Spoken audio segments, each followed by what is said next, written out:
Primera de Reyes 18, 25 a 39. Dice la palabra: entonces Elías les dijo a los profetas de Baal: ya que vosotros sois tantos, escoged uno de los bueyes y preparadlo primero. Invocad luego el nombre de vuestro Dios, pero no prendáis fuego. Los profetas de Baal tomaron el buey que les dieron y lo prepararon, e invocaron el nombre de su Dios desde la mañana hasta el mediodía. Baal, respóndenos, gritaban, mientras daban brincos alrededor del altar que habían hecho. Pero no se escuchó nada, pues nadie respondió. Al mediodía Elías comenzó a burlarse de ellos. Gritad más fuerte, decía, seguro que es un dios, pero tal vez esté meditando o esté ocupado o de viaje. A lo mejor se ha quedado dormido y hay que despertarlo. Comenzaron entonces a gritar más fuerte y, como era de su costumbre, se cortaron con cuchillos y dagas hasta quedar bañados en sangre. Pasó el mediodía y siguieron con su espantosa algarabía hasta la hora del sacrificio vespertino, pero no se escuchó nada, pues nadie respondió ni prestó atención. Entonces Elías le dijo a todo el pueblo: acercaos. Así lo hicieron. Como el altar del Señor estaba en ruinas, Elías lo reparó. Luego cogió 12 piedras, una por cada tribu descendiente de Jacob, a quien el Señor le había puesto por nombre Israel. Con las piedras construyó un altar en honor al Señor y alrededor cavó una zanja en la que cabían 15 litros de cereales. Colocó la leña, descuartizó el buey, puso los pedazos sobre la leña y dijo: llenad de agua 4 cántaros y vaciadlos sobre el holocausto y la leña. Luego dijo: volved a hacerlo. Y así lo hicieron.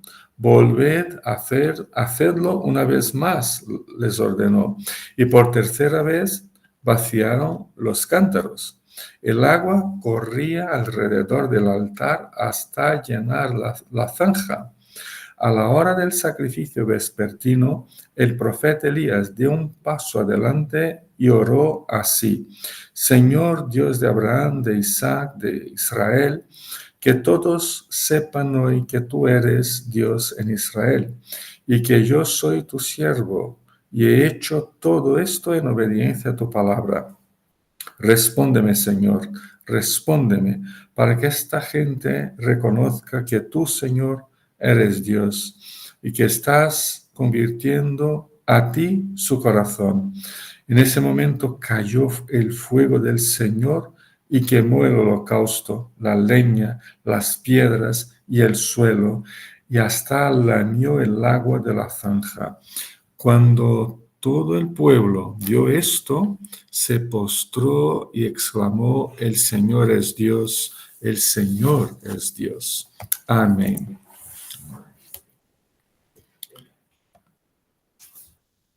Elías y el desafío de creer. Ese es el tema que había pensado para esta mañana. Elías y el desafío de creer. Por supuesto que en cualquier época de la historia, creer genuinamente en Cristo siempre ha sido un gran desafío. Y en nuestra presente época, marcada por un profundo secularismo y ateísmo, ese desafío sigue siendo tremendo. Estamos ante una historia por demasiado conocida por todos nosotros. El confronto de Elías con los sacerdotes de Baal, en el cual Dios se manifiesta de forma milagrosa en respuesta al paganismo que se institucionalizó entre todo su pueblo y el abandono de los israelitas de la palabra, de su palabra, de la palabra de Dios. Tras estos 3 años que estuvo escondido en Sarepta, la semana pasada habíamos comentado sobre Elías en Sarepta con la viuda y todo eso, ¿no? Pues tras 3 años viviendo escondido en Sarepta, Elías vuelve al escenario público de Israel bajo la guía del Señor. orientado por el Señor. Y se encuentra otra vez con el rey Acab. De ese encuentro sale la gran reunión en el Monte Carmelo, con la presencia de los 450 sacerdotes de Baal y de todo el pueblo que estaba ahí también presente.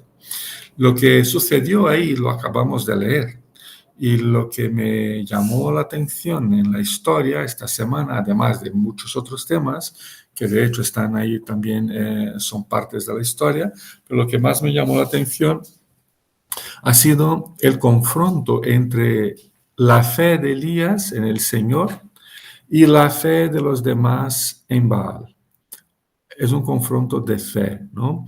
Claramente hubo una especie de pelea de fe, de un confronto de fe, y como sabemos, la genuina fe de Elías en Dios ha salido victoriosa. Este confronto, que incluso termina con la ejecución de los sacerdotes de Baal, por supuesto, no es un modelo que seguir, en el sentido de que podamos estar provocando debates en los que deseamos destrozar a los argumentos de los enemigos de la fe con nuestra teología supuestamente superior, sobre todo cuando en nuestro caso estos enemigos de la fe muchas veces son hermanos nuestros, pues son hermanos que piensan un poco diferente de nosotros, ¿no? Así que no es tanto el confronto, sino que el desafío de creer lo que me llamó la atención. Sin embargo, esta historia del confronto entre la fe, o el confronto de fe entre Elías y los sacerdotes de Baal, lo que quiero destacar es, por tanto, la fe misma de Elías, quizás mejor, su desafío de creer en Dios, ¿no? De creer en su palabra, de creer en su buen camino para todos nosotros. A eso podemos denominar fe, ese desafío de creer en Dios, en su palabra, en su voluntad. A eso le podemos denominar fe. Tras 3 años refugiado en Sarepta y unos cuantos meses antes en el arroyo de Kerit, ¿os acordáis de eso también, no? Pues Elías tuvo entonces tiempo para meditar acerca de su ministerio profético, acerca de la palabra de Dios y de su propia fe personal en el Señor. Fueron, no sé, casi 4 años, unos 4 años o 4 años y poco, en que estuvo ahí entre la soledad del Valle de Kerit y escondido en la casa de una viuda pobre en una tierra extranjera, ¿no? En toda esa soledad, él tuvo tiempo de meditar y de entender su propia fe personal en el Señor. Esos periodos dedicados a la lectura y a la meditación de la palabra de Cristo, periodos llevados en oración, pues suelen ser muy ricos para la fe de todos nosotros. A ejemplo, no solo de Elías, que tenemos el texto aquí, sino que también, por ejemplo, de Pablo, que tras su conversión se fue por unos 3 años al desierto de Arabia para recomponer su propio contenido de fe y de creencia, ¿no? Tenía que reescribir toda su dimensión de fe, ¿no? Y tuvo que redimensionar su propia comprensión del Antiguo Testamento ahora a la luz de Cristo. Así que esos periodos de refugio, de silencio, de apartarse uno, a veces es importante para solidificar la fe. Cuando en esos periodos nos dedicamos humildemente a estudiar lo que dice la palabra de Dios en oración y a buscar la transformación de nuestra propia vida. Al leer esta historia sobre el confronto de la fe, ¿qué podemos aprender acerca del desafío de creer en Dios y acerca de la fe de Elías? ¿Cómo nos puede ayudar a nosotros a vivir nuestra propia fe en este mundo? Pues vamos a seguir entonces con algunos temas que creo nos ayudan a comprender esta dimensión. El primero de ellos es que la fe se trata de una creencia que que no se intimida, ¿no? Una creencia que no se intimida. Empecemos nuestro paseo por la fe de Elías por el versículo 25. Si tenéis el versículo 25, cuando él se enfrenta solo, absolutamente solo, a 450 profetas paganos y los desafía a invocar a su Dios pagano en una ceremonia pagana ante la corte de Israel, que era una corte ahora de rey, reina y toda la corte paganos, y ante todos los representantes del pueblo, que ahora ya eran paganos. Había llegado el momento de que el Dios verdadero y Baal se enfrentaran cara a cara en una especie de combate público, al estilo antiguo, ¿no? Por supuesto, que hoy no usamos más esa terminología que la presenté ahora, pero el estilo antiguo de esa época de la historia, cuando dos países entraban en guerra, los que de verdad estaban guerreando eran los dioses de cada país, ¿no? Y lo que se medía no era el ejército más poderoso, sino que el Dios más poderoso, ¿no? Así que era como si fuera el trasfondo de ese texto, de esa historia, era como si fuera una batalla entre el Dios verdadero, el Dios bíblico y Baal. Pero el desafío de Elías a los profetas paganos fue muy claro. Deberían sacrificar un buey, descuartizarlo, ponerlo sobre su altar pagano y pedir a Baal que quemara el sacrificio en señal de su aceptación. Luego Elías, haría lo mismo con un sacrificio consagrado al Señor. Y encima Elías, de forma muy irónica y provocativa, tras los paganos invocaran al nombre de Baal, desde la mañana al mediodía, empezó Elías a burlarse abiertamente de ellos y de sus prácticas religiosas. Fue cuando entonces, un poco a la desesperada, empezaron esos sacerdotes a gritar aún más fuerte y a cortarse con cuchillos y dagas hasta quedarse bañados en sangre. Hasta la hora vespertina, o sea, por toda la tarde siguieron con esas prácticas. Lo importante, hermanos, es notar en el versículo 29 que no se escuchó nada, dice el texto, pues nadie respondió ni prestó atención. No hubo respuesta al sacrificio de los sacerdotes, a los sacrificios físicos que se impusieron ellos mismos, a sus gritos, a sus oraciones, a sus rituales. Baal no escuchó, Baal no respondió, ni Baal ni nadie. Baal ni nadie, aún ante tan grande intercesión y sacrificios personales de sus sacerdotes. Podríamos pensar mejor en la situación en que se había metido Elías. Se presenta ante el rey que lo estaba persiguiendo para matarlo hace unos 3, 4 años, ¿no? Se presenta y le dice que reúna al pueblo y a los profetas paganos, los desafía a una especie de duelo de fe con un irremediable resultado mortal para él, Elías, o para ellos. El que perdiera esta batalla pues sería muerto, o él o los 450 sacerdotes o profetas de Baal. Pues se establecen las reglas del duelo y de los sacrificios de animales e intercesiones que se harían.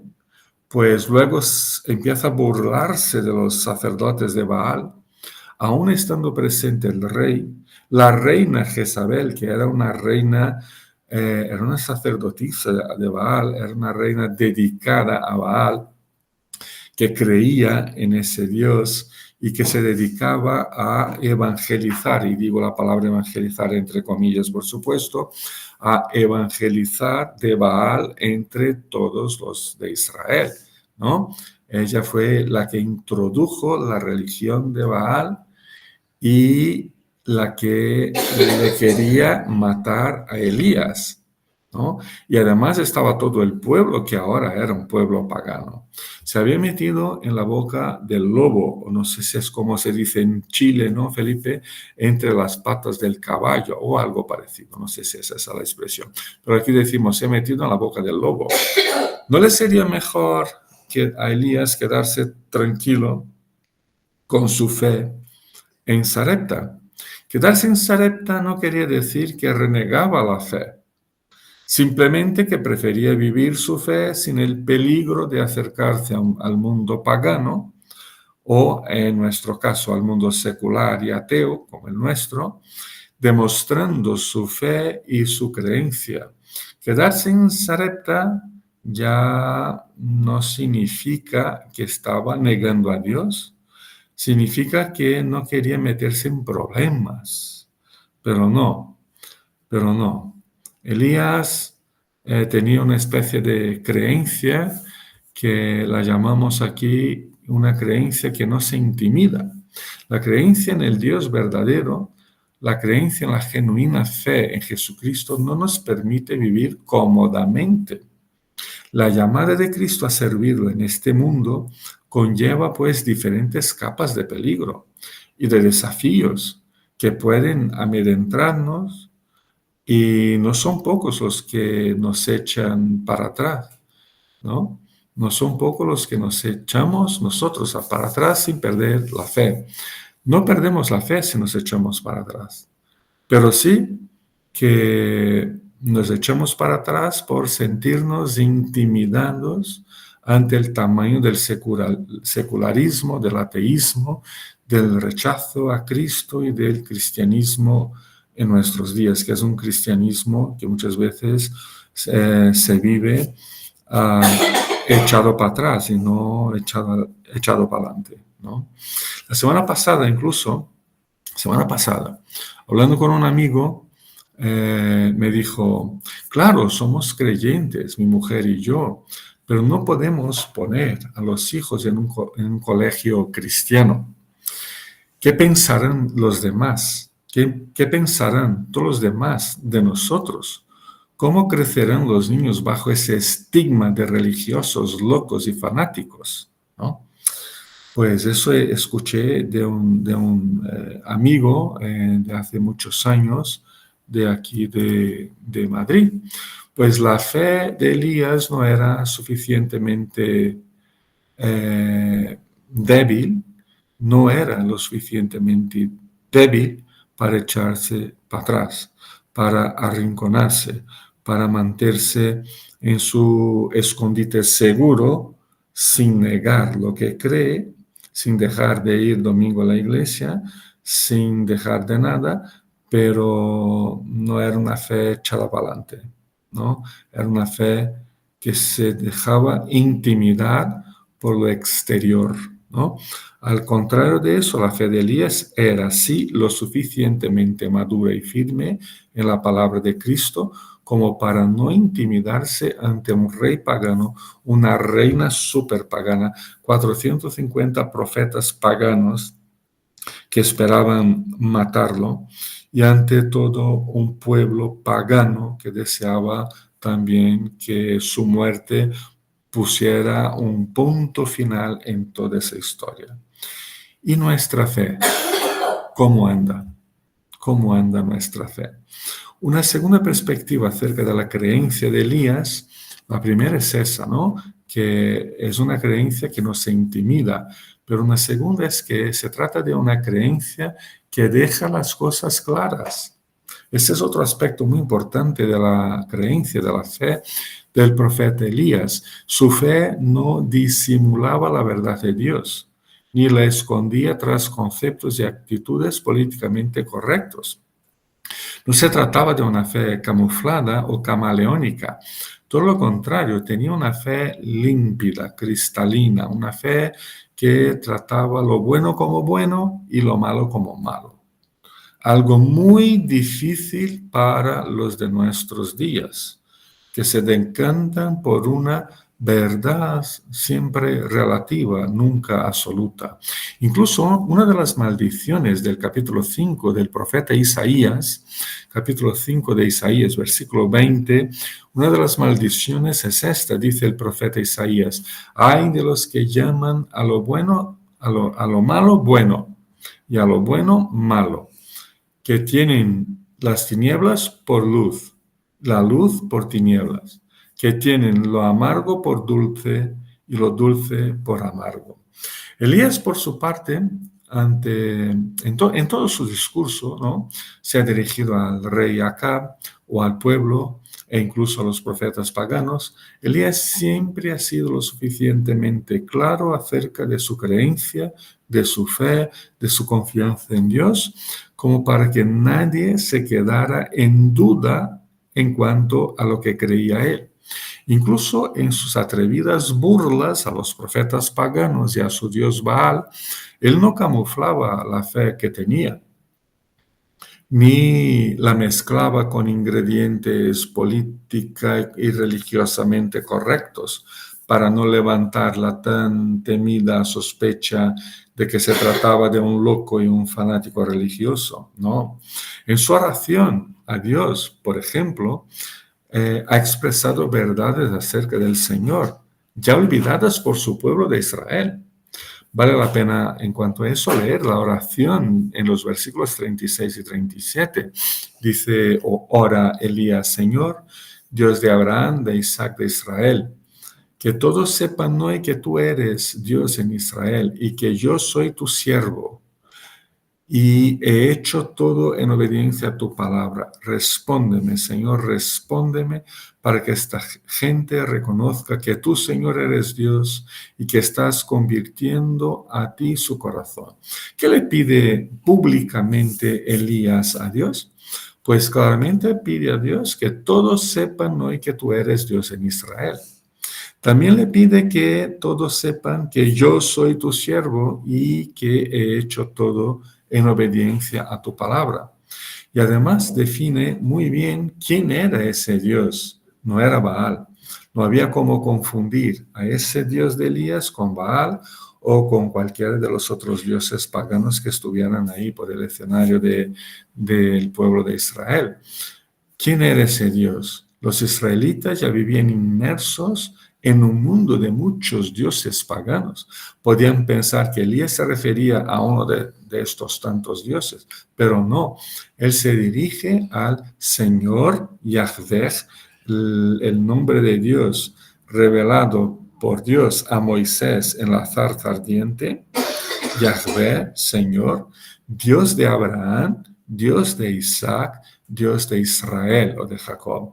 O sea que su creencia y su fe se transmitían con sabiduría, basadas en la obediencia a la palabra de Dios, se transmitían con fidelidad y con humildad, pero a la vez con fuerza, con firmeza, con determinación, con claridad, dejando las cosas claras, sin ocultar la necesidad de un profundo arrepentimiento, conversión y cambio de vida.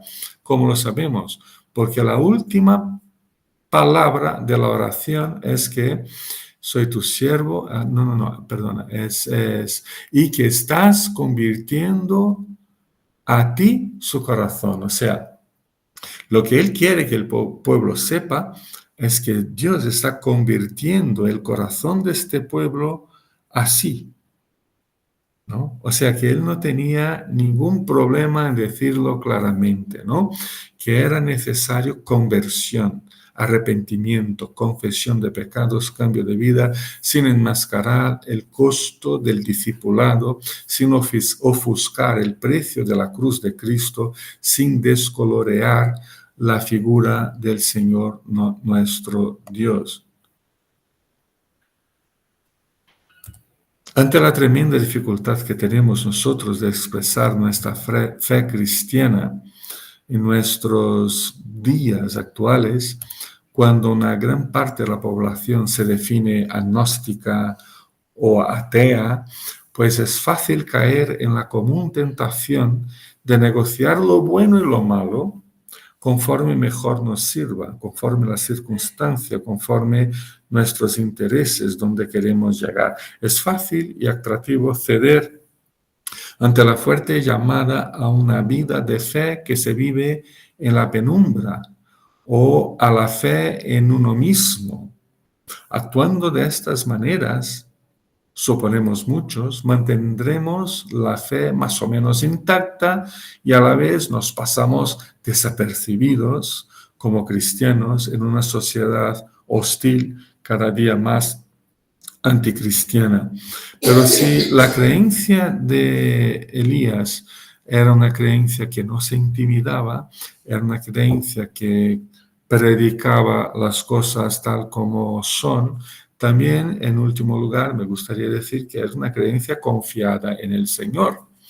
La fe del profeta Elías era una fe que confiaba en el Señor. Su confianza en Dios se contrastaba con las peticiones en grito de los paganos. Sus brincos alrededor del altar, sus cortes con dagas por todo el cuerpo, pues era el contraste que tenemos en el texto o en la historia con una fe sencilla, desvestida de rituales, desvestida de aparatos, sin necesidad de gritos, de saltos, de cortes, de sacrificios personales, una fe sencilla, genuina. Cuando confiamos en la buena mano del Señor, no hace falta gritar, brincar, ni cortarse para agradarlo y para así obtener su favor.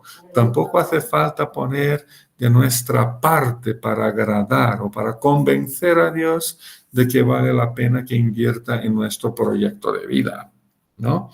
No hace falta convencer a Dios, porque Dios no tiene que ser convencido ni por nadie, ni acerca de nada. Es así como muchos de nosotros actuamos, como si fuéramos sacerdotes paganos. Si no ayunamos, Dios no nos dará lo que le pedimos.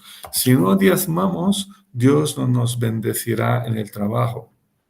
Si no vamos domingo a la iglesia, Dios nos castigará de alguna forma entre semana. Si no oramos, perdemos nuestro poder espiritual. Así vivimos, como si fuéramos paganos muchos. Aunque sea fundamental para la espiritualidad y para el servicio cristiano, nuestra fidelidad a Dios, nuestros ayunos, nuestros diezmos, nuestras oraciones, la comunión con la iglesia, aunque todo eso es parte de la espiritualidad de Dios, pero por otro lado eso no es moneda de cambio. No estamos comprando a Dios. No le tenemos que convencer a que invierta en nuestro proyecto de vida, ¿no?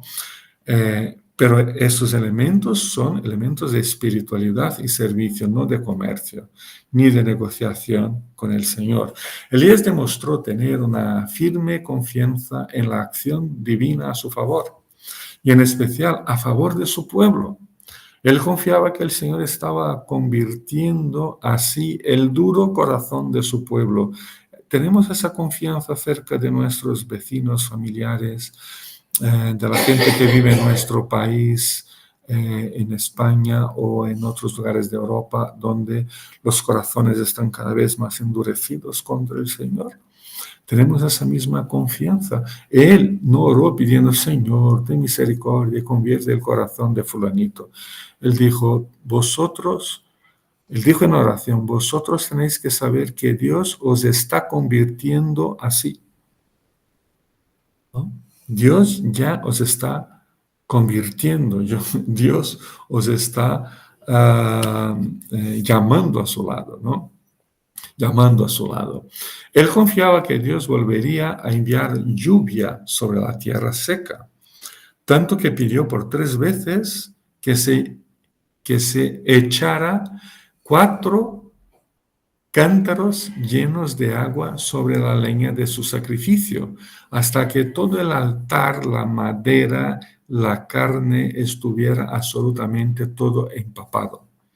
Estamos hablando de más o menos unos 200 pocos litros de agua, lo suficiente para mojar toda la leña, y él ordenó que se gastara esa agua tras 3 años de dura sequía por la falta de lluvia.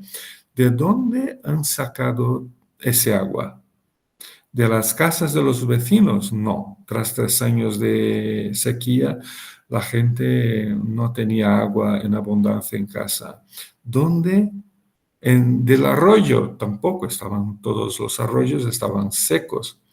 Supongo que de las reservas del rey pagano y de la reina pagana, un agua pagano, ¿no? Un agua que vino de un palacio donde Baal era Dios. Pues interesante es que en mitad de ese proceso de sequía, él pide agua, agua en abundancia, ¿no? Sin temor, tremenda confianza en que Dios enviaría un fuego divino para consumir un sacrificio empapado de agua. Elías rebosaba una fe confiada en Dios y la expresaba públicamente en un momento en que el paganismo dictaba el orden del día. Incluso dictaba la muerte de los profetas fieles a Dios como él. Me acuerdo del amigo que os comenté ahora poco, ¿no? Con el que hablé la semana pasada.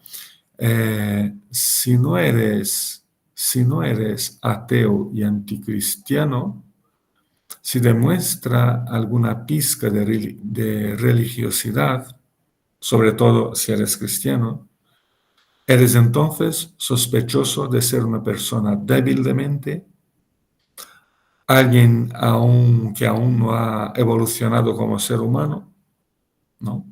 Y que los niños no pueden estar en un colegio cristiano porque serán vistos por todos ellos y sus padres como locos, como gente que no tiene sentido, que necesita esa muleta para seguir, esa muleta llamada Dios, para seguir su miserable vida hasta la muerte, ¿no?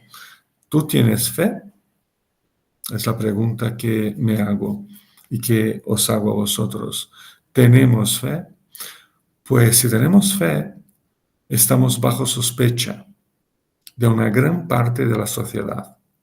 Porque si mi fe es abiertamente confiada en Cristo para la salvación eterna y para todo lo demás de la vida corriente, entonces sí que estamos totalmente locos y las cosas locas, dijo el apóstol Pablo, son las que Dios llama y no las cosas sabias del mundo.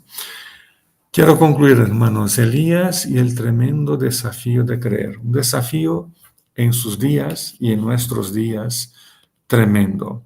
El profeta manifestó una creencia que no se dejaba intimidar por la aplastadora presencia del paganismo.